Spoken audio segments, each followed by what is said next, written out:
enjoy it. Jason, I promised a Keegan Murray stat that will blow your mind. Okay, let's go. Keegan Murray is in his 3rd season with the Sacramento Kings. Keegan Murray has played 6,074 minutes. Zion Williamson is in his 6th season with the Pelicans, and he has played 31 less minutes. Wow. And, like, I know you can do that for a number of players, I'm sure. Like, let's throw Marvin Bagley's numbers out or whatever. Mind blown, Jason Ross. But it really is, first off, I think it's a huge compliment to Keegan Murray, who, by the way, has like suffered injuries too. It's not like he's Iron Man. He's had some injuries before.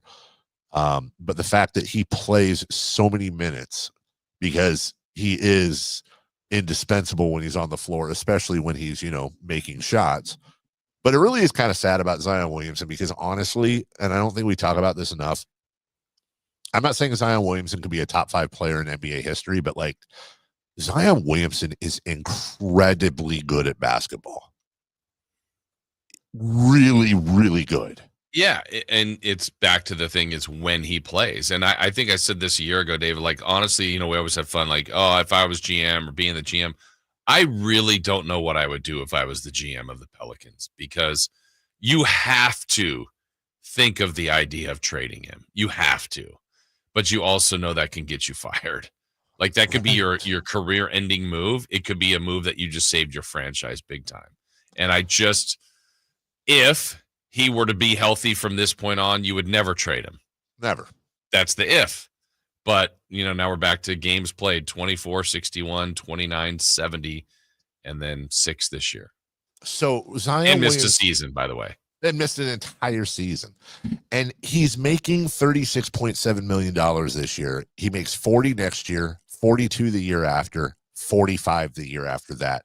So he is still owed, like, not even counting this year, over $120 million. And like you just said, 6, 70, 29, 61, 24, missed an entire season.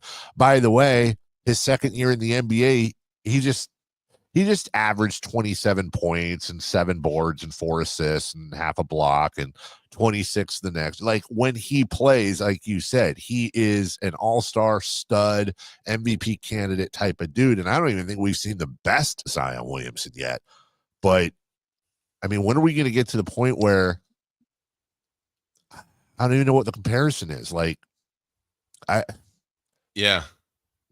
it's not Bo Jackson, because first off, I don't think he's as good as Bo Jackson was at football, but also, like, Bo wasn't injury prone until his career was over. I don't know if it's Brandon Roy, because again, Roy suffered a pretty much career-ending injury. He was never the same, but I'm just trying to think off the top of my head a comp so far for Zion, like somebody who is so good, so amazing, and just literally couldn't get on the floor. Yeah, and so, you mentioned being there last year. I was there as well for the play-in game for the Kings, the 6th time they were playing him. The night or the game before they played the Lakers, lost to force that game with the Kings, but Zion got hurt, and so he didn't play against the Kings. And before that, though, the talk around New Orleans, he played 70 games. He was having a great year, and he was starting to play really, really well at the end. And so the thought was, hey, if we just get in, and the way Zion's playing, we could be as dangerous as anybody in the West. And that's probably a logical belief. Yeah. And then he gets hurt in the first of the 2 playing games, doesn't even play the Kings. And before long, then they, have a 4-game sweep by OKC, and they're gone. And now he's played 6 games this season. So, I mean, it's sad. It is sad. I mean, because he is probably, if let's just assume he's 100% healthy, he's a top 10 player in the league. That changes the whole arc of your franchise. And now, the fear of probably trading him because of what could he become, or what, how much damage will that do? But I think they got to think about it. I mean, I think they really should explore it. Well, I know we weren't trying to do a Zion Williamson segment here, but this is fascinating to me. Jason, what kind of trade value does he have? I still think someone would, you now just go for his salary and you go 36. Is that what you said it was? Yeah, 36. I mean, that's a big contract, but there are larger contracts. I mean, maybe, and the fact that he has 3 years remaining probably would be appealing to some, but also discouraging to some because of the risk of, like, if he had 1 more year, you go, well, I'll take a 1.5 year risk and give up, some pretty significant assets to hope that I've got him. We can get him here. We can get him healthy, and I've got the next 6 years with him or whatever after that. All right, let me run through a couple things. Do you trade De'Aaron Fox for him? No, I'm afraid. I wouldn't. That's a risk I would be afraid of. Do you trade Domantas Sabonis and Trey Lyles for him and Herb Jones?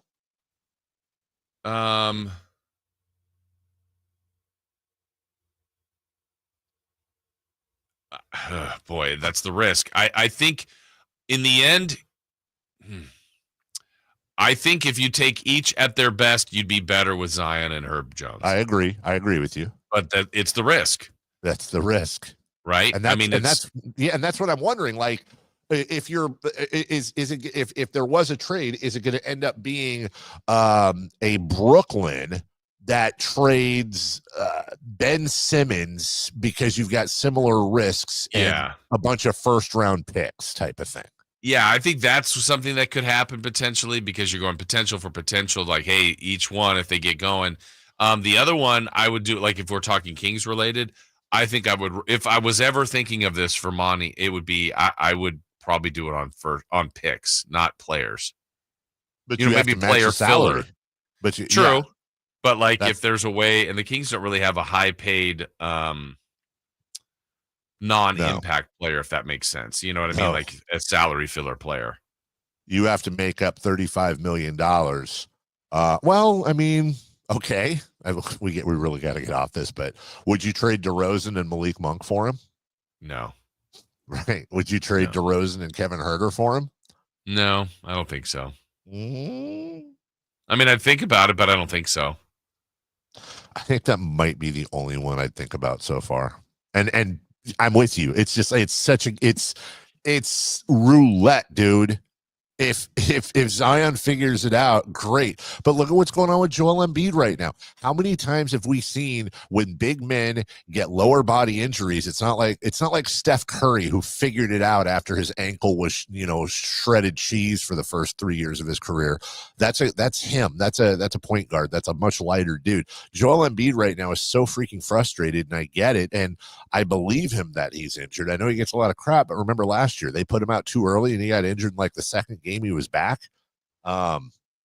There's no indication that Zion Williamson's all of a sudden going to get better. And by the way, you're talking about a dude that it's not exactly like he's an Adonis either. Right. Yeah. Yeah. They've got to think about it and see which team would bite on that. Well, that being said, Jason, what do the Kings have to do to raise their grade? Well, the one thing I put here, do you think they could raise their grade? Well, they're a D, so I think the easy thing is yes, the easy. But do you think they could change their status of where they are in the standings without making a trade? Yes, I do. Yes, I do. If you told me that the Sacramento Kings were going to shoot the league average from beyond the arc, I would say they are 100% a playoff team, and they have a chance to crack the top four. I think they're that good if they're making threes at even an average rate. But I do think there is a big time ceiling with this team when it comes to their lack of depth, especially in the front court. So do I think they could raise their grade without making a trade? Yes. I think they could raise their grade from a D to easily a C, if not a B minus B. But that's it. There is no chance of them going anywhere B or above without making a trade. You know what's interesting is, again, 5-game sample size isn't the largest. So if it was the first 5 games of the year, what would we be thinking about this team if they were 3-2 and had the number 1 starting 5 in the league? Now, they're 3-2 in the last 5, and they have the number 1 starting 5 right now, metrically, right, with that Sabonis, Murray, Monk, DeRozan, and Fox group. Now, if in the next 5 games they have close to the same record or maybe a little better with the same kind of number 1 metric, I think we'll think differently about what this team's potential could be. And then it clearly would be a point of emphasis to either tighten up the bench roles or find more filler to give that a little bit more depth to it. But I think we got to see what these next few games produce for that starting five, because those numbers are pretty significant so far. We'll take a break. When we come back, 4 down territory, 2 Monday Night Football games, and the Raiders are on track